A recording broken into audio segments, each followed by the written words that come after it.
Չգիտեք, որ մենք այդ նույն այդ պետական պարտքը, որ այդքան վկայակոչվում է, դրա ճնշող մեծամասնությունը զինատեսակների ձեռբերման վրա է գնացել, վարչապետը նույնիսկ հրապարակային հայտարարություն է արել, քաղաքացիներին տանում եւ ինքն անձամբ ցույց է տալիս այդ ամեն ինչը, ինչ որ մենք ինչ որ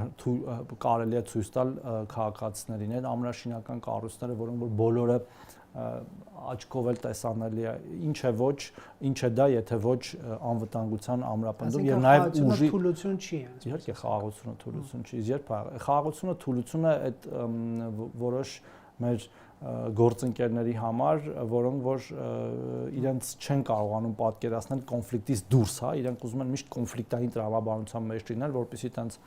սեղանների շուրջ կենացներ ասելուց տենց թուրը վերցնեն եւ ասպատակեն թշնամուն, բայց երբ որ գործ կա անելու, ծլկեն եւ ընդհանրապես չերևա, խաղաղությունը ավելի մեծ ուժ է